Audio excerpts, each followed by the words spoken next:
Hello दोस्तों, स्वागत है आप सभी का आपके अपने चैनल बेसिक नॉलेज में। तो कैसे हैं आप लोग? आशा करता हूं सबसे मस्त है, स्वस्थ है और पढ़ाई भी बहुत ही जबरदस्त तरह से कर रहे हैं। जी हाँ दोस्तों आज का वीडियो बहुत ही खास और बहुत ही महत्वपूर्ण है क्लास 10 के विद्यार्थियों के लिए जो कल यानी कि 12 अप्रैल को साइंस का एग्जाम देने वाले हैं झारखंड बोर्ड से। जी हाँ दोस्तों, आज हम इसमें देखने वाले हैं 200 सवालों का महातांडव, जिसमें से दोस्तों आप लोग एग्जाम में बहुत सारे क्वेश्चन बढ़ेंगे। सारा सवाल दोस्तों मॉडल पर का है, कह सकते हैं रिवीजन करने का बेस्ट तरीका है। जो मॉडल पर नहीं पढ़े हैं वो भी पढ़ लेंगे। 1 घंटा में लगभग आप लोग का पूरा मॉडल सेट कंप्लीट हो जाएगा और उससे सवाल जो रहेगा तो एक भी क्वेश्चन भी छूटेगा नहीं आप लोगों से। तो मॉडल पेपर बहुत ज्यादा महत्वपूर्ण आप लोग एग्जाम के लिए, क्योंकि इससे बहुत सारे सवाल मिलने की संभावना रहती है। इसलिए दोस्तों ये महातांडव लेकर आए और आप सभी का बहुत ज्यादा डिमांड था कि सर ले आइए। तो चलिए आखिर आप लोगों की खिदमत में हाजिर हो चुके हैं। 200 सवालों को महातांडव ध्यान से देखिएगा, एक भी क्वेश्चन मिस नहीं कीजिएगा, ठीक है। और लास्ट में आप लोग सभी विद्यार्थी जो वीडियो को देख रहे हैं कमेंट करके जरूर बोलेंगे कि आउट ऑफ 200 आपका कितना मार्क्स आ रहा है, ठीक है। हर एक विद्यार्थी एक कमेंट जरूर करेंगे और सभी को शेयर कीजिए, ये सबसे बड़ी बात है। जो अभी तक नहीं पढ़े अगर इस वीडियो को भी देख के चल जाएंगे तो भैया फेल तो बिल्कुल नहीं करेंगे, समझ रहे हो। तो बस वीडियो को देखिए और सभी को शेयर कर दीजिए। चैनल पर पहली बार सब्सक्राइब जरूर कर लीजिए इसी प्रकार वीडियो पाने के लिए और अपने एग्जाम की तैयारी बहुत ही बढ़िया तरीके से करने के लिए। चलिए दोस्तों इस वीडियो को शुरू करते हैं और देखते हैं क्या क्या सवाल है। तो दोस्तों पहला सवाल आप सभी के सामने कि प्रकाश किरणें गमन करते हैं। आप सभी को पता है प्रकाश किरणें हमेशा सीधी रेखा में गमन करती है, इसलिए इसका सही उत्तर ऑप्शन ए हो जाएगा। नेक्स्ट क्वेश्चन, परावर्तन के नियम लागू होते हैं केवल समतल दर्पण, अवतल दर्पण, उत्तल दर्पण सभी पर दोस्तों लागू होते हैं, इसलिए सभी परावर्तक पृष्ठों पर लागू। परावर्तन मतलब क्या? जब कोई किरण आकर टकराती है किसी प्लेन मिरर से और ये अभिलंब से या एक कोण बनाकर वापस लौट जाती है, मतलब ये वाला कोण जितना होता है वो वाला कोण भी इतना ही होता है। इसी को बोलते हैं प्रकाश का परावर्तन, ठीक है। और ये सभी परावर्तक पृष्ठों में होती है, मतलब जितने सारे पॉलिश पृष्ठ है सभी में होता है। किसी गोलीय दर्पण की फोकस दूरी और उसकी वक्रता त्रिज्या में क्या होती है दोस्तों? फोकस दूरी उसकी वक्रता त्रिज्या की होती है कितना? आधी होती है। जी हाँ दोस्तों, फोकस दूरी इक्वल टू हम लोग का होता है r/2, यानी कि वक्रता त्रिज्या क्या हो गया? आधा हो गया। तो ऑप्शन ए बिल्कुल सही हो जाएगा। एक गोलीय दर्पण की वक्रता त्रिज्या 20 सेंटीमीटर, इसकी फोकस दूरी क्या होगी? देखिए वक्रता त्रिज्या दे दिया, फोकस दूरी सेम फॉर्मूला लगा दिया, f = r/2, आप लोग का आंसर आ जाएगा। r कितने दे दिया? r दे दिया 20 सेंटीमीटर बटे 2 कीजिए तो कट के आ जाएगा 10 सेंटीमीटर, जो कि ऑप्शन नंबर बी आपका बिल्कुल सही उत्तर हो जाएगा। दोस्तों रिवीजन वीडियो इसलिए ज्यादा एक्सप्लेन में नहीं करूंगा, इसमें बस आप लोग देखिए कितना किसका सही हो रहा है। जब वस्तु अवतल दर्पण से वक्रता केंद्र सी पर हो तो प्रतिबिंब कहां बनेगा? जब दोस्तों अवतल दर्पण के वक्रता केंद्र पर रहेगा सी पर, तो सी पर ही बनेगा बट उल्टा बनेगा, ठीक है। तो सी पर रखने से सी पर ही बनता है, तो ऑप्शन ए बिल्कुल सही हो जाएगा। 6 नंबर देखिए पूरा, अवतल दर्पण में वस्तु का प्रतिबिंब होता है। अवतल दर्पण में दोस्तों वस्तु का प्रतिबिंब हमेशा वास्तविक बनता है, सिर्फ एक जगह पर काल्पनिक बनता है। कहां पर बनता है आप लोग सभी कमेंट करके बोलोगे। मैं बहुत बार बताया था आप लोगों को कि अवतल दर्पण में सिर्फ एक ही जगह पर वस्तु को रखने से आवर्धित और सीधा बनता, मतलब सीधा आवर्धित बनता है और क्या बोलता है हाँ काल्पनिक बनता है। तो कमेंट करके बोलेंगे वो जगह कहाँ पर रखने से बनता है, बाकी सभी जगह पर रखिए आप लोग का वास्तविक ही बनता है, समझ गए। अगला सवाल देखिए क्या हो गया। वाहनों के पश्च दृश्य के रूप में किस दर्पण का, मतलब पश्च दृश्य मतलब पीछे का दृश्य देखने के लिए दोस्तों उत्तल दर्पण का प्रयोग किया जाता है। सोलर कुकर में किस गोलीय दर्पण का उपयोग किया जाता है? सोलर कुकर में दोस्तों आप लोग का अवतल दर्पण का प्रयोग किया जाता है, ताकि वो सभी किरणों को एक जगह पर एकत्रित करके खाना को गर्म कर सके, पका सके।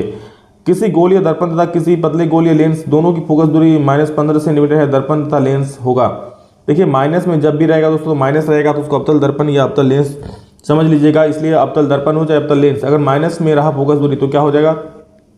अवतल ही हो जाएगा, मतलब अवतल दर्पण दोनों अवतल हो जाएगा, समझ गए।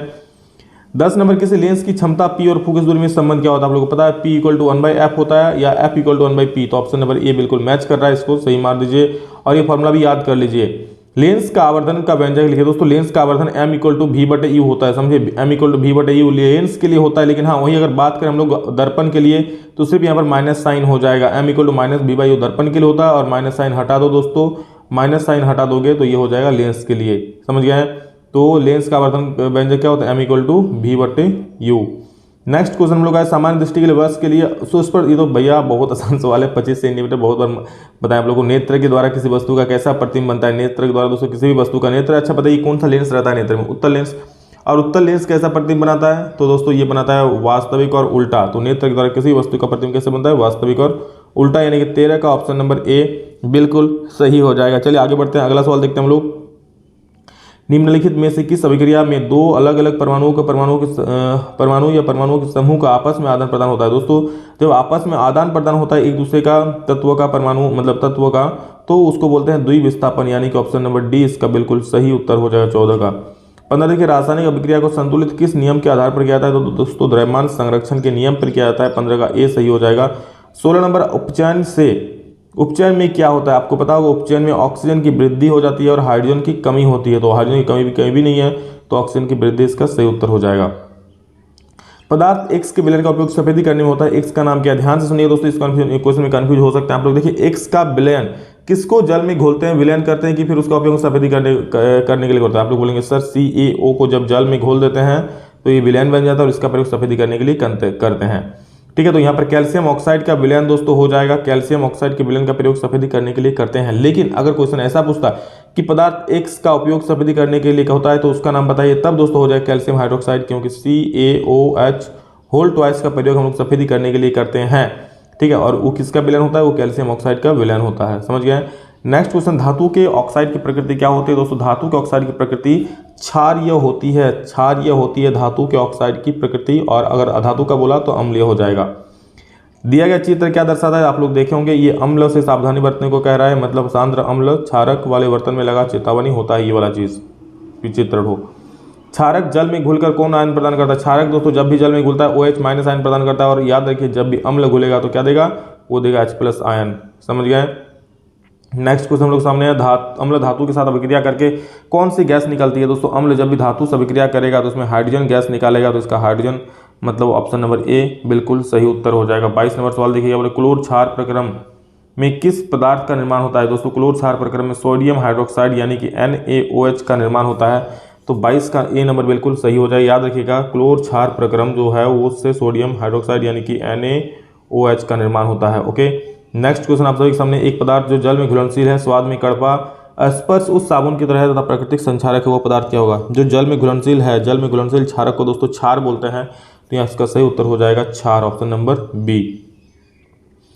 निम्न कड़वा है तो कड़वा तो क्षारक ही होता है ना, तो उसको जल में घुलेगा तो उसको क्षार बोलेंगे। निम्नलिखित में pH मान वाले को अम्लीय वर्षा कहेंगे। दोस्तों अम्लीय वर्षा जो होता है उसका pH मान 5.6 से कम होता है, इसलिए इसका सही उत्तर हो जाएगा ऑप्शन नंबर बी, बिल्कुल सही उत्तर हो जाएगा। और अगला सवाल देखिए, किसी अभिक्रिया में गैस निकल रही है, उसके पास जलती हुई तीली से ले जाया जाता है, गैस फट की ध्वनि के साथ जलती है, तो कौन सा गैस होगा? तो दोस्तों इसमें हाइड्रोजन गैस निकलता है जो फट की ध्वनि के साथ वो मोमबत्ती को बुझा देती है। रासायनिक अभिक्रिया में होता है अवस्था में परिवर्तन भी होता है, रंग में परिवर्तन भी होता है, गैस में उत्सर्जन भी होता है, ये सभी चीज़ होता है दोस्तों रासायनिक में, इसलिए उपरोक्त सभी इसका सही उत्तर हो जाएगा। और अगला सवाल है, मनुष्य के पाचन तंत्र में भोजन का अवशोषण कहाँ होता है? दोस्तों वो होता है छोटी आंत में यानी कि सतह, इसका बी बिल्कुल सही हो जाएगा। 28 नंबर देखिए, रक्त वाहिकाएं जो रुधिर को हृदय से शरीर के विभिन्न भागों तक ले जाती है, क्या कहलाता है? रक्त वाहिकाएं दोस्तों जो रुधिर को हृदय से शरीर के विभिन्न भागों तक ले जाती है, उसे बोला जाता है धमनी। समझ रहे हैं? धमनी का काम क्या होता है? धमनी का काम होता है रुधिर को हृदय से ले जाकर के शरीर के विभिन्न भागों तक पहुंचाना। कौन करता है? धमनी करता है। ठीक है, अगला देखिए, कोई अंग कटी जाने पर रुधिर का थक्का बन जाता है, क्या होता है? उसमें प्लेटलेट्स होता है, प्लेटलेट्स के कारण दोस्तों रक्त का थक्का बन जाता है और रक्त का बहना रुक जाता है। पादप के वायवीय भागों द्वारा वाष्प के रूप में जल की हानि क्या कहलाता है? वायवीय भागों द्वारा वाष्प की जो द्वारा वाष्प के रूप में जल की हानि को क्या बोलते हैं? तो दोस्तों इसको बोला जाता है आप लोग 30 नंबर का सवाल ध्यान से देखिए, पादप के वायवीय भागों द्वारा वाष्प के रूप में जल की हानि, ये दोस्तों वाष्पोत्सर्जन बोलते हैं। ठीक है, जब वाष्प के द्वारा हानि होता है जल का। तो नेक्स्ट 31 में, प्रकाश संश्लेषण का मुख्य उत्पाद क्या है? दोस्तों प्रकाश संश्लेषण का जो मुख्य उत्पाद होता है वो होता है कार्बोहाइड्रेट बोलिए या फिर ग्लूकोज बोलिए, क्योंकि उसका सूत्र निकलता है C6H12O6। समझ गए? जो कि आप लोग का ग्लूकोज है या फिर कार्बोहाइड्रेट जो बोलना है ये बोलिए। ऑक्सीजन नहीं होगा दोस्तों, ऑक्सीजन उसका बाई प्रोडक्ट निकलता है। समझ रहे हो? आमाशय के आंतरिक स्तर का अम्ल से रक्षा किसके द्वारा होता है? आमाशय की आंतरिक स्तर का अम्ल से रक्षा किसके द्वारा होता है दोस्तों? तो ये होता है आप लोग का 32 का जो सही उत्तर हो जाएगा ऑप्शन नंबर ए यानी कि श्लेष्मा हो जाएगा। ठीक है, श्लेष्मा के द्वारा ये रक्षा होता है। 33 नंबर, निम्न में से किस जंतु का क्षुद्रांत सबसे ज़्यादा लंबा होता है? दोस्तों शाकाहारी जंतु जो होता है उसका क्षुद्रांत सबसे बड़ा होता है। तो यहाँ पर शाकाहारी आपको कौन दिख रहा है? जी हाँ बिल्कुल, गाय दिख रहा है ना, तो गाय यहाँ पर उसका क्षुद्रांत सबसे बड़ा हो जाएगा। मनुष्य यहाँ पर सर्वाहारी है दोस्तों। अमीबा में किस प्रकार का जनन होता है? अमीबा में दोस्तों या तो विखंडन बोलिए या द्विखंडन बोलिए। देखिए कहीं कहीं अमीबा में आपका विखंडन भी रह सकता है। ठीक है, लेकिन इसका करेक्ट उत्तर होगा, बिल्कुल करेक्ट वो होता है अमीबा में द्विखंडन का। ठीक है, अगर द्विखंडन ऑप्शन में नहीं मिलेगा तो आप विखंडन को मार सकते हो, लेकिन एक्चुअली उसका करेक्ट आंसर क्या हो जाएगा? द्विखंडन, दो भागों में बंटना।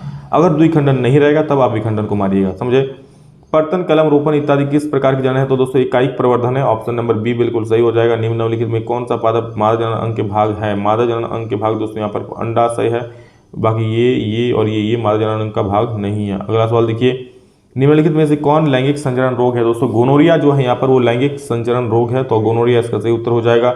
और शुक्राणु कहाँ उत्पन्न होते हैं? तो शुक्राणु वृषण में उत्पन्न होते हैं, तो वृषण इसका सही उत्तर हो जाएगा। 39 नंबर सवाल बोल रहा है, ताप या विद्युत संयंत्र में उसमें ऊर्जा विद्युत ऊर्जा में रूपांतरित होती है, तो बिल्कुल वही सही उत्तर है। ताप मतलब क्या? हीट, उसमें ऊर्जा, और उसमें ऊर्जा किसमें रूपांतरित हो जाती है? विद्युत ऊर्जा में रूपांतरित हो जाती है। 39 का ये सही हो जाएगा। और अंतिम सवाल दोस्तों इसका एक सेट का 40 नंबर, गोबर गैस को अन्य किस गैस के नाम से जाना जाता है? तो दोस्तों गोबर गैस को यहाँ पर गैस के नाम से भी जाना जाता है। चलिए हम लोग अब सेट 5 हो गया, तो अगला सेट देख लेते हैं क्या है। अगला सेट में क्या क्या क्वेश्चन दिया हुआ है, देखिए बहुत महत्वपूर्ण आप लोग एग्जाम के लिए, तो हर एक क्वेश्चन को ध्यान से देखिए, और अगर आंसर याद है तो रिविजन कर लीजिए, नहीं है तो याद कर लीजिए। तो अगला दोस्तों अगला सवाल हम लोग का देखिए क्या है, यदि आपतित किरण और परावर्तित किरण के बीच 90 डिग्री कोण हो तो परावर्तन कोण क्या होगा? देखिए ऐसा है, ये है और ये है अभिलंब, और ये आपतित किरण और परावर्तित किरण के बीच जो 90 डिग्री का कोण हो तो बोला परावर्तन कोण कितना होगा? तो परावर्तन कोण ये होगा। आपको हमेशा पता होना चाहिए ये कोण और ये कोण क्या होता है? बराबर होता है, मतलब पूरा 90 है ये, तो ये भी 45 होगा, ये भी 45 होगा, क्योंकि दोनों बराबर होता है हमेशा, ये कोण बराबर होता है, दोनों मिलाकर 90 डिग्री हो रहा है, तो ये 45 हो जाएगा। समझ गए? तो 45 डिग्री इसका सही उत्तर हो जाएगा। ध्रुव और वक्रता केंद्र को मिलाने वाली रेखा को क्या कहते हैं? ध्रुव और वक्रता केंद्र को जो मिलाती है ये वाला रेखा आप देख सकते हैं। मान लीजिए कोई दर्पण है, अवतल दर्पण मान लीजिए इसको, ठीक है, ये हो गया ध्रुव दर्पण का, और ये हो गया वक्रता केंद्र, इसको जो मिलाती है रेखा इसको बोलते हैं मुख्य अक्ष या प्रिंसिपल एक्सेस, ठीक है। तो मुख्य अक्ष इसका सही उत्तर हो जाएगा ऑप्शन नंबर सी। यदि एफ का मान 16 सेंटीमीटर तब आर का मान क्या होगा? आर का मान दोस्तों इसका डबल यानी कि 32 सेंटीमीटर हो जाएगा, क्योंकि हम लोग का आर क्यों लिखा होता है? 2f होता है ना, तो 2 को 16 से गुना कीजिए 32 आंसर आ जाएगा। किसी अवतल दर्पण में वस्तु कहाँ हाँ ठीक है, चलिए आर का मान डबल हो जाएगा। किसी अवतल दर्पण में वस्तु कहाँ रखा गया है कि जिससे उसका सीधा और आवर्धित प्रतिबिंब बनेगा? अवतल दर्पण में मैंने अभी कहा, आप लोग कमेंट करने बोला था कि अवतल दर्पण में वस्तु कहाँ पर रखें कि सीधा और आवर्धित बनेगा? तो दोस्तों इसको जब रखते हैं पोल और फोकस के बीच में, यानी कि दर्पण के ध्रुव और फोकस के बीच में रखते हैं तब बनता है, तो ऑप्शन नंबर डी सही हो जाएगा। उत्तल दर्पण का प्रयोग किस वस्तु में किया जाता है? गाड़ी के साइड मिरर में आप लोग देखे होंगे, बाइक का साइड मिरर में लगा होता है, किसी भी गाड़ी के साइड मिरर में लगा जाता है। हालांकि उसको चेहरा देखने के लिए प्रयोग करते हैं, चेहरा देखने के लिए होता नहीं है, वो पीछे का दृश्य देखने के लिए होता है। समझ गए? अगला सवाल देखिए 6 नंबर।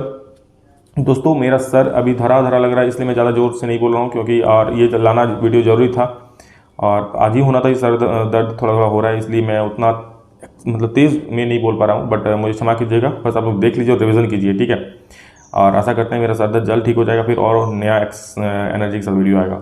जल में सिक्का डालने पर वह अपनी वास्तविक स्थिति से ऊपर उठाई दिखाई देता है, यह प्रकाश के किस घटना को दर्शाता है? दोस्तों ये दर्शाता है प्रकाश के अपवर्तन की घटना को। आप लोग देखे होंगे जब कोई जल होता है बाल्टी में, वहाँ अगर कोई सिक्का डाल देता है तो सिक्का हमेशा उठा हुआ दिखता है, कोई अगर पेंसिल घुसा तो पेंसिल टेढ़ा दिखता है।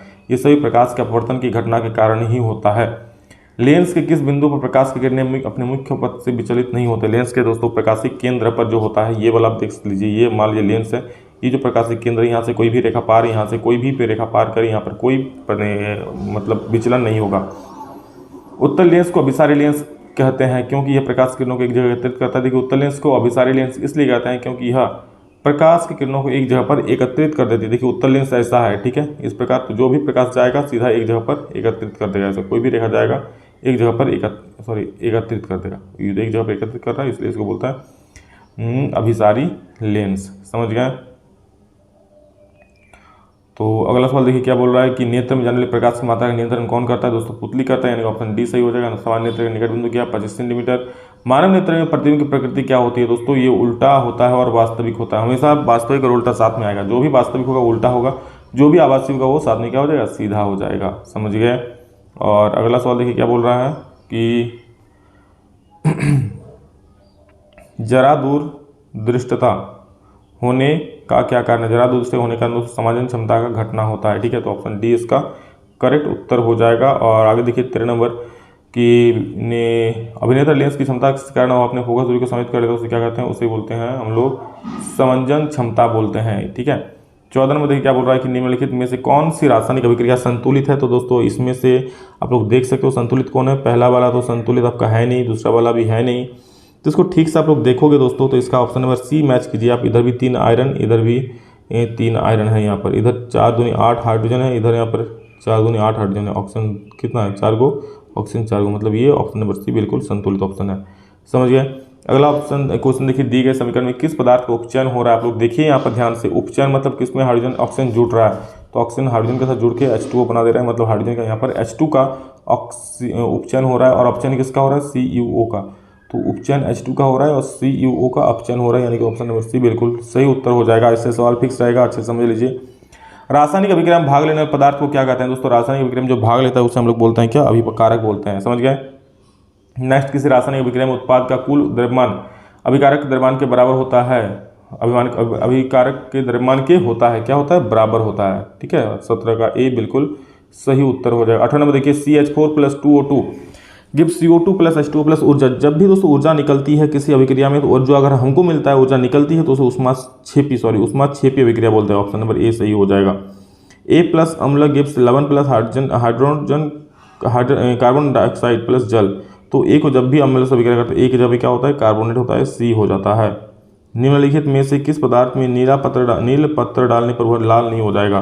दोस्तों नीला को लाल कॉल नहीं कर पाएगा, तो ये क्षार नहीं कर पाएगा। तो निम्नलिखित में क्षार कौन है, ऑप्शन नंबर ए क्षार है, तो इसका सही उत्तर 20 का ए हो जाएगा। 21 नंबर देखिए, दिए गए किस लवण में क्रिस्टलीकरण का जल मौजूद है। दोस्तों किस लवण में क्रिस्टलीकरण का जल मौजूद है, तो आप लोग यहाँ देख सकते हैं क्रिस्टलीकरण का जल .5H2 है, तो इसमें मौजूद है। 22 नंबर, जल की कठोरता को दूर करने के लिए दोस्तों Na2CO3 का प्रयोग करते हैं, यानी कि Na2CO3 यहाँ पर नहीं है, इसको 2 लगा दीजिएगा, हो जाएगा। अगला सवाल देखिए क्या बोल रहा है कि जल की उपस्थिति में हाइड्रोक्लोरिक अम्ल अपने अम्लीय गुण प्रदर्शित करता है, क्योंकि जल की उपस्थिति में हाइड्रोक्लोरिक अम्ल, क्योंकि इसमें दोस्तों H+ आयन उपस्थित रहता है जल में। ठीक है, तो ये आपका सही उत्तर हो जाएगा। समझ गए। अगला सवाल देखिए क्या बोला है कि पदार्थ ABCD में pH का मान दिया है 2, 4, 7, 14। ये पदार्थ में कौन क्षारक है। क्षारक वो होता है दोस्तों जिसका pH वैल्यू 7 से ज़्यादा होता है, 7 से ज़्यादा 14 है, तो 14 आप लोग का ऑप्शन डी बोल रहे हैं, डी जो है वो सबसे ज़्यादा क्षारक हो जाएगा, यानी कि ऑप्शन डी आपका उत्तर सही हो जाएगा। नेक्स्ट क्वेश्चन है, देखिए कौन सा अभिक्रिया है। तो दोस्तों ये वियोजन अभिक्रिया है। कौन सा वियोजन है, ये प्रकाश की वियोजन अभिक्रिया है। कहाँ की, बाहर से आप देखिए प्रकाश आ रहा है और यहाँ पर सिल्वर क्लोराइड को तोड़ देगा, तो AgBr का अभिक्रिया होता है, और ये विस्थापन अभिक्रिया है। समझ रहे हो। नेक्स्ट क्वेश्चन आप लोग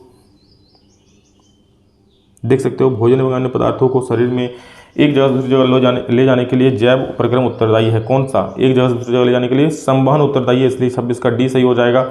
नेक्स्ट हम लोग का देखिए 27 नंबर की प्रकाश संश्लेषण में निम्नलिखित में से किस प्रक्रिया की आवश्यकता नहीं होती। प्रकाश संश्लेषण में दोस्तों यहाँ पर कार्बन डाइऑक्साइड की आवश्यकता नहीं होती, सॉरी कार्बोहाइड्रेट की आवश्यकता नहीं होती, क्योंकि कार्बोहाइड्रेट तो बनता है, तो इसकी आवश्यकता क्यों होगी, कार्बोहाइड्रेट की आवश्यकता नहीं होती, वो एज ए प्रोडक्ट निकलता है। ओके, नाउ नेक्स्ट क्वेश्चन, मनुष्य में किस प्रकार का पोषण होता है। दोस्तों मनुष्य में यहाँ पर आप लोग देख सकते हैं, मनुष्य परजीवी पोषण है, मतलब दूसरे जीवों पर आश्रित है मनुष्य। समझ गए। वसा के पाचन के लिए कौन सा एंजाइम उत्तरदायी है। वसा के पाचन के लिए कौन सा एंजाइम उत्तरदायी है, आप लोग देख लीजिए, इसका आंसर हो जाएगा लाइपेज। ठीक है, लाइपेज जो है दोस्तों वसा के पाचन के लिए उत्तरदायी है। 29 नंबर का डी बिल्कुल सही उत्तर हो जाएगा। अगला सवाल देखिए, श्वसन प्रक्रिया में ग्लूकोज का पाइरूवेट में टूटना कहाँ होता है। श्वसन प्रक्रिया में ग्लूकोज का पाइरूवेट में टूटना, ध्यान से सुनिए यहाँ पर क्वेश्चन को दोस्तों। ग्लूकोज जब पाइरूवेट में टूटता है तो ये तो होता है दोस्तों कोशिका द्रव्य में। क्या, जब ग्लूकोज टूटता है पाइरूवेट में तो ये कोशिका द्रव्य में होगा, बट जब पाइरूवेट का विखंडन होगा तब ये कहाँ होगा, माइटोकॉन्ड्रिया में होगा। समझ गए। ग्लूकोज का पाइरूवेट में विखंडन कहाँ होता है, कोशिका द्रव्य में, बट पाइरूवेट जब टूटता है तो उसका टूटना कहाँ होता है, माइटोकॉन्ड्रिया में। ओके, नेक्स्ट क्वेश्चन, भोजन में पत्तियों द्वारा बने हुए भोजन का संबंध किसके द्वारा होता है। संबंध दोस्तों, भोजन का संबंध फ्लोएम के द्वारा होता है और जल का संबंध जाइलम के द्वारा होता है। समझ गए।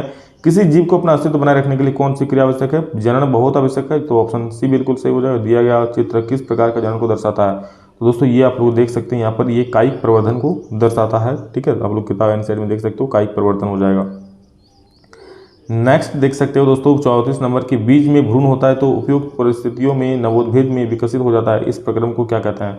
बीज में भ्रूण होता है जो उपयुक्त परिस्थितियों में नवोद्भिद में विकसित हो जाता है, इस प्रक्रम को क्या कहते हैं, तो इस प्रक्रम को दोस्तों हम लोग बोलते हैं अंकुरन। ओके, गर्भाशय के किस भाग में निषेचन होता है। दोस्तों गर्भाशय के डिम्ब वाहिनी में यहाँ पर निषेचन होता है, तो 35 का बी आप लोग का सही उत्तर हो जाएगा। 36 नंबर देखिए क्या बोल रहा है, जल विद्युत संयंत्र के लिए निम्नलिखित में से कौन सत्य है। जल विद्युत संयंत्र में कौन सत्य है पूछा है, तो यहाँ पर देखिए सी नंबर ऑप्शन, कि इस संयंत्र के निर्माण से पारिस्थितिक तंत्र नष्ट हो जाएगा, ये दोस्तों बिल्कुल सत्य है। जल विद्युत संयंत्र के लिए निर्माण में कौन सत्य है, तो बिल्कुल ये वाला सत्य है। देखिए यह अनवीकरण ऊर्जा स्रोत है, जल नहीं, अनवीकरण नहीं है, नवीकरणीय है।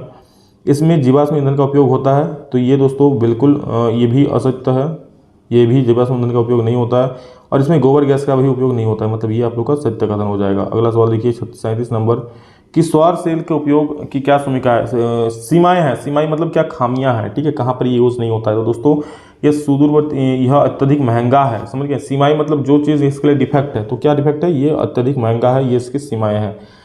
नाभिकीय ऊर्जा के उपयोग की क्या सीमाएं हैं दोस्तों, नाभिकीय ऊर्जा के उपयोग की क्या सीमाएं हैं, इसकी सीमाएं हैं नाभिकीय अपशिष्ट का भंडारण में समस्या उत्पन्न होना, ठीक है, नाभिकीय अपशिष्ट का भंडारण करने में समस्या उत्पन्न होना, इसको रखेंगे कहाँ, वो चीज़ मेन है। 38 नंबर हो गया। 39 नंबर देखिए क्या बोले, निम्नलिखित में कौन ऊर्जा स्रोत का उपयोग करना पर्यावरण के लिए सबसे अधिक अच्छा है, कौन, तो दोस्तों यहाँ पर इसका सही उत्तर हो जाएगा सीएनजी, ठीक है। सीएनजी दोस्तों सबसे कम प्रदूषण उत्पन्न करता है, लेकिन हाँ सीएनजी अगर नहीं रहता तो एलपीजी तब उत्तर होता। सीएनजी और एलपीजी दोस्तों, एलपीजी ज़्यादा प्रदूषण उत्पन्न करता है लेकिन सीएनजी कम मात्रा में करता है, इसलिए 39 का सी नंबर बिल्कुल सही हो जाएगा, समझ गए। और अगला सवाल देखिए, तो जीवाश्म ईंधन का उपयोग किसका होता है, विद्युत पर्यावरण के लिए सबसे अच्छा कौन है, सीएनजी है, उसके बाद एलपीजी है। निम्नलिखित में किस विद्युत संयंत्र में जीवाश्म ईंधन का उपयोग होता है, तो दोस्तों यहाँ पर आप लोग देख सकते हो 40 नंबर, ये हो जाएगा ऑप्शन नंबर ए, यानी तापीय विद्युत संयंत्र में दोस्तों जीवाश्म ईंधन का यूज़ होता है जलाने के लिए। तो 40 का 1 नंबर बिल्कुल सही हो जाएगा। अब दोस्तों हम लोग अगला सवाल देखते हैं। अगला सवाल क्या है, अगला सवाल दोस्तों कि यदि आपतन कोण अपना का मान 60 डिग्री है तो परावर्तन कोण का मान भी कितना होगा, 60 डिग्री होगा था। याद रखिए आपतन कोण और परावर्तन कोण दोनों का मान समान होता है। मान लीजिए कोई रेखा इस तरह से जा रहा है तो ये आपतन कोण होता है, ये परावर्तन कोण, दोनों का मान समान ही होता है, 60 डिग्री हो जाएगा। मुख्य अक्ष से समांतर आने वाली किरणें दर्पण के परावर्तन के बाद किस बिंदु पर मिलती है, उस बिंदु को क्या कहते हैं दोस्तों, मुख्य अक्ष से समांतर के बाद दर्पण की किरणें, मान लीजिए किरणें मुख्य अक्ष से जाकर समांतर गया, आगे जहाँ पर कटेगा उसको बोलते हैं दर्पण का फोकस, ठीक है। तो ऑप्शन ए सही हो जाएगा। यदि वक्रता त्रिज्या का मान 55 सेंटीमीटर है तो फोकस दूरी क्या होगी दोस्तों, यदि वक्रता त्रिज्या का मान 54 सेंटीमीटर है तो फोकस दूरी कितना हो जाएगा, उसका आधा हो जाएगा फोकस दूरी। तो 54 का आधा कितना, क्योंकि हम लोग जानते हैं एफ इक्वल टू क्या होता है r/2, तो 54 का आधा कीजिएगा तो 27 सेंटीमीटर इसका आंसर हो जाएगा। नेक्स्ट क्वेश्चन, अवतल दर्पण के सामने रखी किसी वस्तु को कहाँ रखा गया है कि जिससे उसके समान आकार का उल्टा प्रतिबिंब बनेगा। दोस्तों अवतल दर्पण के सामने वस्तु कहाँ पर रखने से समान आकार का उल्टा बनेगा, तो वक्रता केंद्र पर रखने से बनेगा। आप लोग को पहले भी हम एक बार बताएं। 5 नंबर सवाल देखिए क्या बोल रहा है, अवतल दर्पण का उपयोग निम्नलिखित में से किस वस्तु में किया जाता है। तो अवतल दर्पण का उपयोग दोस्तों यहाँ पर गाड़ी में किया जाता है और गाड़ी के हेडलाइट्स में किया जाता है, ठीक है। गाड़ी का हेडलाइट्स में लाइट जलाने के काम में आता है, वहाँ पर अवतल दर्पण लगा होता है ताकि किरणों को एक जगह पर एकत्रित कर दे। और अगला सवाल है, प्रकाश की किरणें एक माध्यम से दूसरे माध्यम जाने पर अपने मुख्य पथ से विचलित हो जाता है, यह कौन सी घटना है दोस्तों, ये प्रकाश का परावर्तन है, ये समझ लिए। मान लीजिए कोई कांच का स्लैब है, अब यहाँ से ऐसे आएगा तो ये मुख्य पथ से इसी सीधा नहीं जाएगा, ये ऐसे मुड़ जाएगा, ठीक है। इसे बोलते हैं प्रकाश का अपवर्तन, ठीक है। और इसमें सघन माध्यम और विरल माध्यम होता है। अगला सवाल देखिए, निम्नलिखित में से किस पदार्थ में प्रकाश की चाल सबसे अधिक होगी। दोस्तों वायु में प्रकाश की चाल सबसे अधिक होती है, तो वायु इसका सही उत्तर हो जाएगा, ठीक। निर्वात होता तो निर्वात होता है, यहाँ पर निर्वात नहीं है। उत्तल लेंस के सामने किस स्थान पर वस्तु को रखने से उसका सीधा प्रतिबिंब बनता है। उत्तल दर्पण के सामने अगर उत्तल लेंस के सामने वस्तु कहाँ रखेंगे, तो दोस्तों ये होता है आप लोग प्रकाशिक केंद्र और फोकस के बीच में रखोगे तो बन जाएगा, ठीक है। यानी कि ऑप्शन नंबर बी बिल्कुल सही हो जाएगा। अगला सवाल देखिए, लेंस की क्षमता कैसा मतलब भैया डायोप्टर होता है, कितना और बताया है। 10 सेंटीमीटर ऊंचाई किसी वस्तु की लेंस का इससे वो 3 गुना आवर्धित प्रतिबिंब बनाता है। देखिए जब भी आवर्धन दे आपका कितना गुना है, 3 गुना 4 गुना 5 गुना, जितना गुना आवर्धन होता है दोस्तों, जितना गुना उसका प्रतिबिंब बनता है वही उसका आवर्धन से होता है, ठीक है। जितना गुना प्रतिबिंब बनता है वही उसका आवर्धन होता है, तो 3 गुना है तो डायरेक्ट 3 गुना यहाँ पर उसका उत्तर हो जाएगा। अगला सवाल है, नेत्र के किस भाग में प्रतिबिंब का निर्माण होता है। तो दोस्तों नेत्र के दृष्टिपटल में प्रतिबिंब का निर्माण होता है, यानी 11 का ए सही हो जाएगा। 12 नंबर क्या है, निकट दृष्टि दोष को किस लेंस द्वारा दूर किया जाता है। तो निकट दृष्टि को अवतल लेंस द्वारा ठीक किया जाता है, 12 का बी सही हो जाएगा। 13 नंबर, सामान्य नेत्र का दूरबिंदु क्या 25 सेंटीमीटर दिए गए किस जैव प्रक्रम से हमें ऊर्जा मिलती है। तो दोस्तों किस जैव प्रक्रम से ऊर्जा मिलती है, हम लोग को श्वसन से ऊर्जा मिलती है, क्योंकि श्वसन एक ऊष्माक्षेपीय विक्रिया है और इसमें दोस्तों ऊष्माक्षेपीय विक्रिया ऊष्मा निकलती है, समझ गए। अगला सवाल देखिए, चिप्स के पैकेट में विकृत करने से बचाने के लिए कौन सी गैस डाली जाती है। दोस्तों इसमें हम लोग डालते हैं नाइट्रोजन, ठीक है। नाइट्रोजन गैस डाला जाता है ताकि चिप्स खराब ना हो और खाने में अच्छा लगे। दिए गए अभिक्रिया में किस पदार्थ का उपचयन हो रहा है। दोस्तों आप लोग देख सकते हो उपचयन किसका हो रहा है, जिसमें ऑक्सीजन जुड़ जा रहा है। ऑक्सीजन जुड़ किस रहा है, सी के साथ CO बन जा रहा है ना, सी जाके क्या बन जा रहा है उधर, CO बन जा रहा है। मतलब यहाँ पर कह सकते हो कि जो सी है वो जाकर उसका उपचयन हो रहा है, यानी कि सी इसका उत्तर सही हो जाएगा। अपचयन सवाल जरूर आएगा, उसको अच्छे से पढ़ लीजिएगा।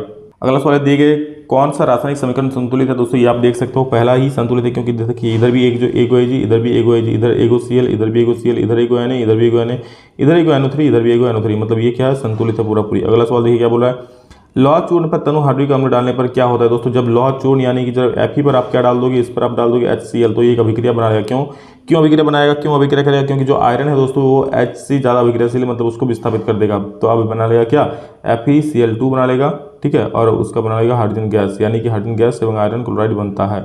19 का ए नंबर बिल्कुल सही हो जाएगा। 20 नंबर देखिए क्या बोल रहा है, दिए गए पदार्थ में कौन रंगीय सूचक व्यवहार करता है। रंगीय सूचक दोस्तों यहाँ पर लिटमस व्यवहार करता है, जो अपने कलर को बदल देता है। हड्डियों को जोड़ने के लिए दोस्तों यहाँ पर प्लास्टर ऑफ पेरिस यानी कि CaSO4.5H2 यूज किया जाता है। बहुत महत्वपूर्ण सवाल है, अच्छे से देख लीजिए इसको। प्लास्टर ऑफ पेरिस का सूत्र क्या होता है, अभी बता दिया, CaSO4.5H2 होता है, देख लीजिए। और नेक्स्ट क्वेश्चन हम लोग का है क्या कि दिए गए समीकरण में कौन सी अभिक्रिया हो रही है। तो देखिए दो चीज़ मिलकर एक नया चीज़ H2O बना रहा है, यानी कि संयोजन अभिक्रिया हो रहा है। तो ऑप्शन नंबर 1 बिल्कुल सही हो जाएगा।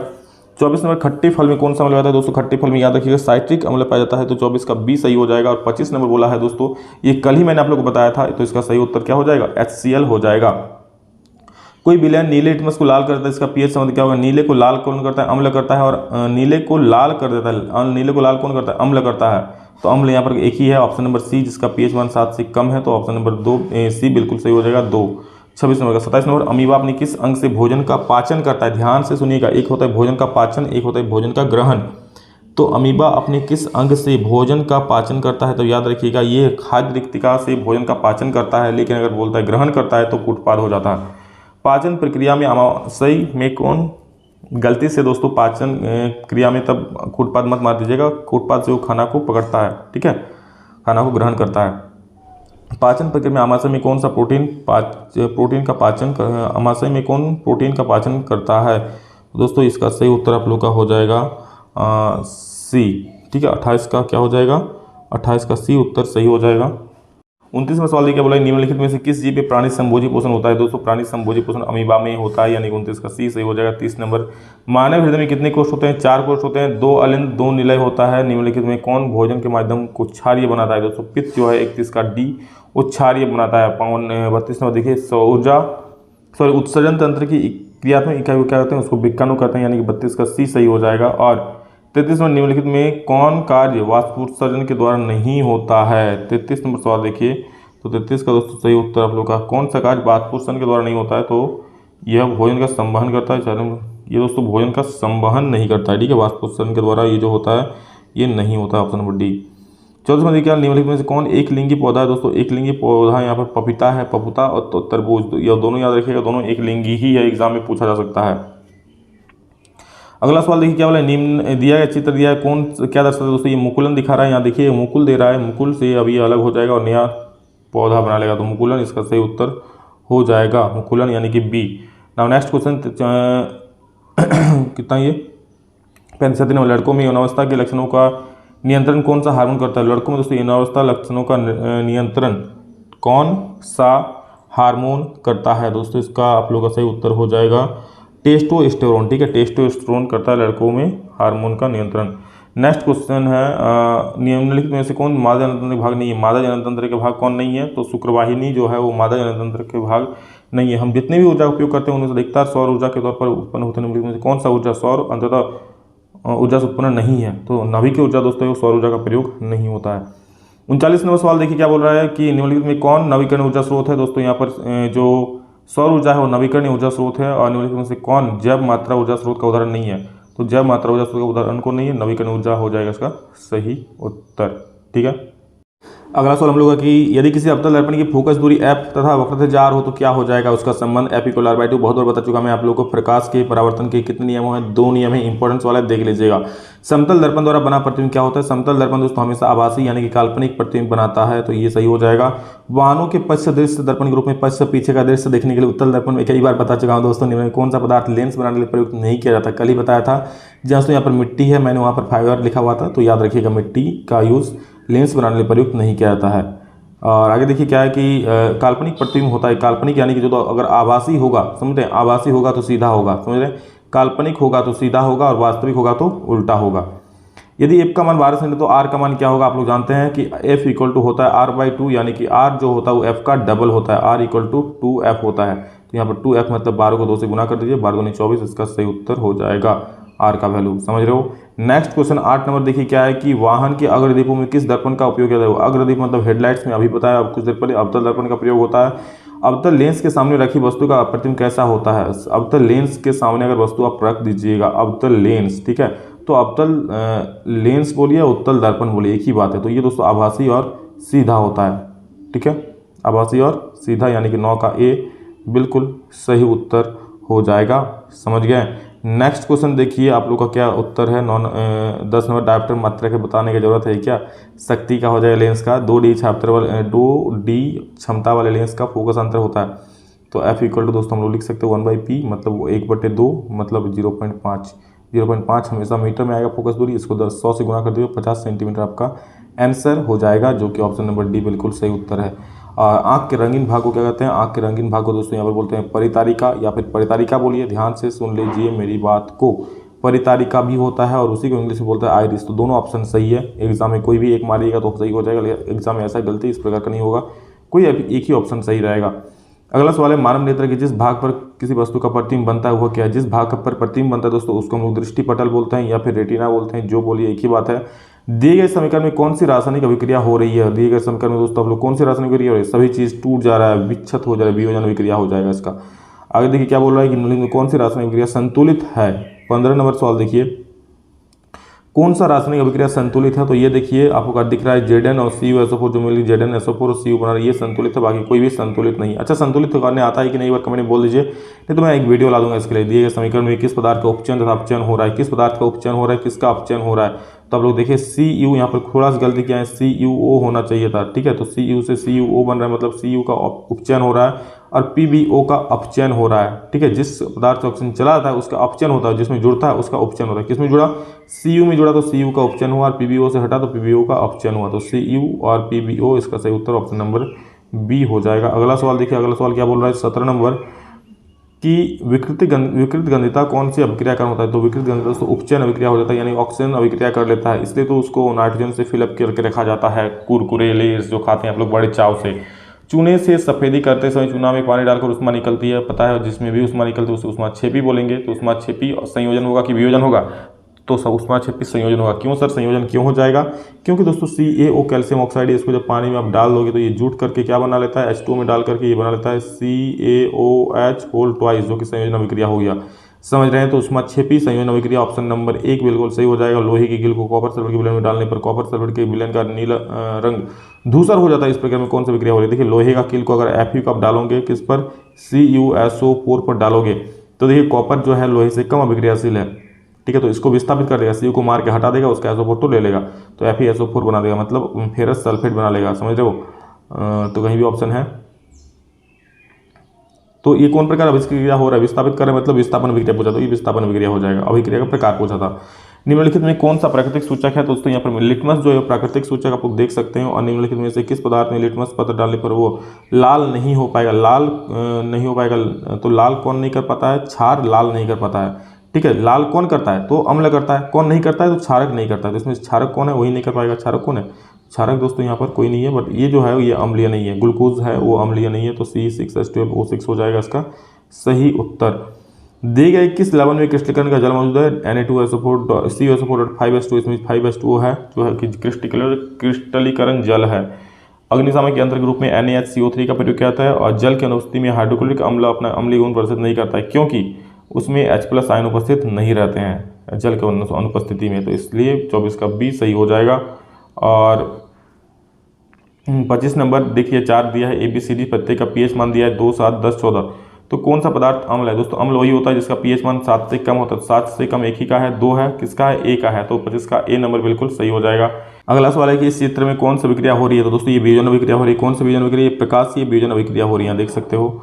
अगला सवाल क्या है कि शरीर में उत्पन्न हानिकारक अपशिष्ट पदार्थ को शरीर से बाहर निकालने की प्रक्रिया किस जैव प्रक्रम द्वारा होती है। तो ये उत्सर्जन द्वारा होता है। प्रकाश संश्लेषण में होने वाली ऑक्सीजन गैस किस यौगिक के टूटने के फलस्वरूप होता है। दोस्तों प्रकाश संश्लेषण जो ऑक्सीजन गैस निकलता है वो जल के टूटने से बनता है। तो जल जब टूटता है तो ऑक्सीजन देता है, क्योंकि वो H2O है, तो उसी का ऑक्सीजन से ऑक्सीजन निकलता है। अमीबा में किस प्रकार का पोषण होता है। दोस्तों अमीबा में प्राणी संभोजी पोषण होता है। 29 का D सही हो जाएगा।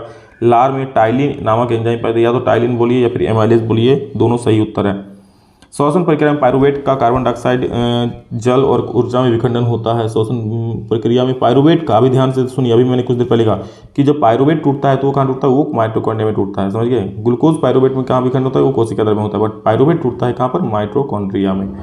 पौधों में जल तथा खनिज लवण का संबंध किसके द्वारा होता है, जल और खनिज लवण का संबंध तो जाइलियम के द्वारा होता है, तो जाइलियम इसका सही उत्तर हो जाए। किसी समष्टि अपना अस्तित्व बनाए रखने के लिए क्या करता है, जनन करता है। और अगला सवाल है, दिए गए चित्र में कौन सी विधि क्या दर्शा रहा है, तो दोस्तों ये पुनरुद्भवन को दर्शाता है, जिसमें छत विच्छत हुआ चीज़ एक एक चीज़ नया नया रूप धारण कर लेता है, जो कि काफ़ी शॉकिंग है।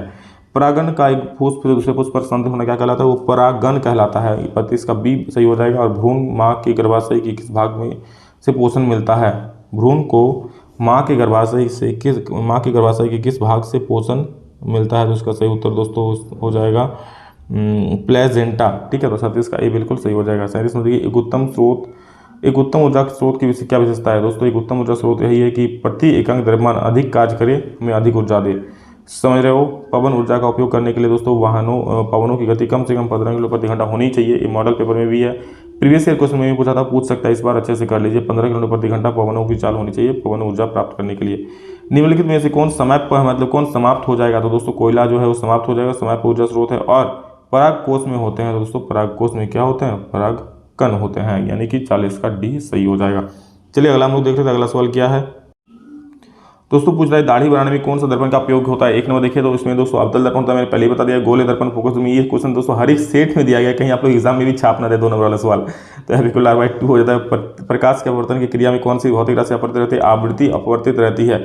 अवतल दर्पण से परावर्तन के दौरान बाद किरण किस बिंदु से होकर गुजरती, तो फोकस से गुजरती है, परावर्तन के बाद F से इसका सही उत्तर हो जाएगा। किस दर्पण में वस्तु को कहीं भी रखने पर वस्तु का आकार का सीधा प्रतिबिंब प्राप्त होता है, वस्तु के बराबर आकार का सीधा प्रतिबिंब। दोस्तों समतल दर्पण में कहीं भी रखिए, वस्तु के आकार का सीधा प्रतिबिंब होगा। देखिए उत्तल दर्पण में सीधा तो होता है, बट समान आकार का नहीं होता है, उससे छोटा होता है। नेक्स्ट सवाल देखिए क्या बोल रहा है कि प्रकाश के वर्तन के कितने ही में 2 नियम है। किसी गोले दर्पण की वक्रता जब 50 है, उसकी फोकस दूरी उसका आधा हो जाएगा 25 सेंटीमीटर। कई बार बता चुका हूं मैं, 1 मीटर फोकस दूरी वाले उत्तल लेंस की क्षमता होगी, तो भाई साहब 1 डायोप्टर ही हो जाएगा। P = 1/f लगाइए, 1/f मतलब 1/1 मतलब 1 डायोप्टर इसका उत्तर हो जाएगा, समझ गए। अगला सवाल है, किसी उत्तल लेंस की फोकस दूरी हमेशा होती है, उत्तल लेंस की फोकस दूरी हमेशा प्लस में होता है, इसलिए पॉजिटिव हो जाएगी। और प्रकाश का वेग न्यूनतम किस में होता है, तो प्रकाश का वेग न्यूनतम ठोस में होता है। यहाँ पर ठोस को कांच है, तो कांच में सबसे कम हो जाएगा, समझ गए। अगला सवाल है, 4D क्षमता वाले अवतल लेंस की फोकस दूरी होगी, 4 डायोप्टर क्षमता वाले अवतल लेंस की फोकस दूरी, तो बस फोकस दूरी हम लोग जानते हैं F = 1/p होता है, तो 1/p मतलब 1/4 हो जाएगा। 4 डायोप्टर है, इसको भाग दीजिएगा 0.25 आ जाएगा। इसको ये आया मीटर में, आपको सेंटीमीटर निकलना है, तो 25 सेंटीमीटर हो जाएगा, 100 से गुना कर दोगे तो 25 सेंटीमीटर का आंसर हो जाएगा, यानी कि ऑप्शन नंबर बी बिल्कुल सही उत्तर हो जाएगा। 12 नंबर सवाल देखिए क्या बोला है, किसी उत्तल लेंस का फोकस अंतर 50 सेंटीमीटर है, तो उसकी क्षमता होगी, फोकस अंतर 50 सेंटीमीटर है तो उसकी क्षमता क्या होगी। इसका सभी का उत्तर आप सभी कमेंट करके बोलेंगे, क्योंकि इस प्रकार का सवाल मैं बहुत बार बता चुका आप लोग को। तो अब इस बार इसको तो कमेंट करके आंसर सभी लोग बोलिए जो यहाँ तक देखा है पेशेंस से। प्रकाश का वेग सर्वाधिक होगा, प्रकाश का वेग सर्वाधिक किस में होता है, तो निर्वात में होता है। और दिए गए प्रकरण में कौन उष्माक्षेपी है, दोस्तों उष्माक्षेपी होता है जिसमें उष्मा का उत्सर्जन होता है, तो उष्माक्षेपी कौन है, तो श्वसन एक उष्माक्षेपी है, क्योंकि उसमें ऊर्जा मिलता है। चिप्स के पैकेट में विकृत गंधा होने पर कौन सी गैस भर जाती है, नाइट्रोजन गैस भर जाती है। जंग लगना किस प्रकार का विक्रिया है, जंग में दोस्तों आप लोग देखे होंगे कि आयरन ऑक्साइड का लेप हो जाता है, तो यहाँ पर संयोजन विक्रिया हो जाएगा। और दिए गए विक्रम में किस प्रकार का उपचयन हो रहा है, किस पदार्थ का उपचयन आप लोग देख रहे हैं, सी से CO बन जा रहा है, मतलब सी का उपचयन हो रहा है, ऑप्शन नंबर बी सही हो जाएगा। 18 नंबर देखिए, दिए गए कौन सा रासायनिक समीकरण संतुलित है, संतुलित कौन वाला है। 18 नंबर देखिए, संतुलित करना मैंने आप लोग को पहले भी सिखाया, तो कमेंट करके आप लोग बोल सकते हैं अगर चाहिए तो, ठीक है। और इस समय मैं अलग वीडियो ला दूंगा तो आप अच्छे से समझ जाइएगा। 19 में देखिए, दिए गए चित्र में कौन अभिक्रिया हो रही है, तो दोस्तों दिए गए चित्र में देखिए आप लोग का जो है वो विस्थापन अभिक्रिया हो रहा है। क्यों, क्योंकि Pb जो है वो Cl2 को ले रहा है, तो और ये CO बेचारा अकेला रह रहा है, मतलब विस्थापित कर दे रहा है, तो विस्थापन अभिक्रिया हो जाएगा। 20 नंबर सवाल देखिए, दिए गए पदार्थ में कौन गंधीय सूचक की तरह व्यवहार करता है। दिए गए पदार्थ में दोस्तों कौन गंधीय सूचक, गंधीय करता है प्याज, प्याज बहुत गंध करता है, समझ रहे हो। हड्डियों को जोड़ने के लिए दोस्तों किस लवण का प्रयोग करता है, CaSO4 विरंजक चूर्ण का सूत्र CaOCl2। इसमें कौन सा अभिक्रिया हो रही है, तो दोस्तों इसमें जो हो रहा है वो वियोजन अभिक्रिया ही हो रहा है, और ये दोस्तों प्रकाशीय वियोजन अभिक्रिया हो रही है। 23 का जो बी है दोस्तों बिल्कुल सही हो जाएगा, वियोजन अभिक्रिया, ठीक है, प्रकाशीय वियोजन अभिक्रिया ही होती है इसमें आई थिंक। टमाटर में कौन सा अम्ल पाया जाता है, टमाटर में ऑक्जेलिक अम्ल पाया जाता है, काफी महत्वपूर्ण सवाल है, याद कर लीजिएगा। और तनुकरण की प्रक्रिया में क्या होता है, तनुकरण मतलब कमी होता है किसका, H+ और OH- आयन दोनों का कमी होता है तनुकरण मतलब। निम्नलिखित में कौन प्रकाशीय विभजन का उदाहरण है? प्रकाशीय विभजन का दोस्तों उदाहरण है AgBr, Ag+Br, option number A सही हो जाएगा। 27 नंबर देखिए, अमीबा अपने किस अंग से भोजन को ग्रहण करता है? अब देखिए आ गया ना, कुटपाद इसका सही उत्तर हो जाएगा। और कहाँ से भोजन का पाचन करता है? तो खाद्य रिक्तिका से करता है। पाचन प्रक्रिया में वसा का इमल्सीकरण कौन करता है? पाचन प्रक्रिया में वसा का इमल्सीकरण दोस्तों पित्त पर करता है। और निम्नलिखित में किस जीव में स्वकोषी पोषण होता है? दोस्तों आम जो है, आम का पेड़, उसमें आप लोग का स्वकोषी पोषण होता है। आम इसका सही उत्तर हो जाएगा। मानव हृदय में कितने कोष्ठ होते हैं? दोस्तों मानव हृदय में 4 कोष्ठ होते हैं, 2 अलिंद 2 निलय होते हैं, समझ गए। श्वसन वर्णक किसे कहते हैं? अगला सवाल देखिए 31 नंबर, श्वसन वर्णक दोस्तों हो जाएगा हीमोग्लोबिन, इसका सही उत्तर हो जाएगा। 31 का बी सही उत्तर हो जाएगा। अगला सवाल देखिए 32 नंबर, उत्सर्जन तंत्र की क्रियात्मक इकाई क्या है? तो दोस्तों विक्राणु, इसका सही उत्तर हो जाएगा। वृक्क की क्रियाशीलता कम होने पर रक्त को शरीर से बाहर निकालकर छानने की प्रक्रिया क्या कहलाती है? इसको अपवहन बोला जाता है, इसको इंग्लिश में डायलिसिस कहते हैं। जनन की मूल घटना क्या है? युग्मनज का बनना, DNA की प्रतिकृति का बनना, युग्मनज का बनना, युग्मक का बनना कि भ्रूण का बनना? तो 34 का दोस्तों जो सही उत्तर हो जाएगा वो हो जाएगा DNA की प्रतिकृति का बनना। और दिए गया चित्र किस प्रकार के जनन को दर्शाता है? दोस्तों आप लोग देख सकते हैं 35 नंबर जो है ये बहुत भागों में विभाजित हो रहा है, तो बहुखंडन इसका सही उत्तर हो जा रहा है। नर युग्मक तब मादा युग्मक के संलग्न में क्या बोलते हैं? उसको निषेचन बोलता है। 36 का ए सही हो जाएगा। 37 नंबर की बात करें, बोल रहा है लड़कों में यौनावस्था के लक्षणों का नियंत्रण कौन करता है? तो वो दोस्तों टेस्टोस्टेरोन करता है। और लड़कियों में कौन करता है? वो कौन करता है? एस्ट्रोजन करता है, ठीक है। सौर स्थिरांक का मान क्या है? वो दोस्तों है 1.4 वाट पर मीटर स्क्वायर। तो 34 का यहाँ पर ए बिल्कुल सही, 34 बोल रहे हैं, 38 का ए बिल्कुल सही हो जाएगा। 39 में देखिए जैव गैस का मुख्य घटक क्या है? तो जैव गैस का मुख्य घटक दोस्तों मीथेन है। और अंतिम सवाल है दोस्तों कि महासागरीय तापीय ऊर्जा प्राप्त करने के लिए महासागर के पृष्ठ के जल का ताप 2 मीटर की गहराई के जल का ताप में कितना अंतर होता है? दोस्तों 20 डिग्री का अंतर होता है। यहाँ पर दोस्तों टोटल आप लोग का 200 सवाल बहुत ही कम टाइम में समाप्त होता है। और रिवीजन का इससे वीडियो शायद बढ़िया नहीं हो सकता है। और मैं सच बताऊं दोस्तों, मेरा सर दर्द से फटा जा रहा है, फिर मैं ये वीडियो बनाया क्योंकि बनाना जरूरी था। और देखता हूँ अभी थोड़ा रेस्ट करूंगा, उसके बाद दवाई लेके अगर होगा तो वीडियो बनाऊंगा, नहीं तो शायद आज वीडियोस कम मिल सकते हैं अगर तबीयत ठीक नहीं हुआ तो। चलिए पढ़िए दोस्तों और मेहनत कीजिए। मैं यही चाहूँगा कि मेरा तबीयत ठीक हो जाए ताकि आप लोगों के लिए और अच्छे वीडियोस ला सकूँ। तो love you all, thank you. पढ़िए, मेहनत कीजिए, अभी वक्त है, अच्छा नंबर ला सकते हो, बस पढ़ो, रेगुलर ढूंढ के पढ़ो। चलिए thank you, love you all. अभी के लिए इतना, फिर मिलेंगे नेक्स्ट वीडियो में जल्दी। तब तक के लिए जय हिंद, वंदे मातरम।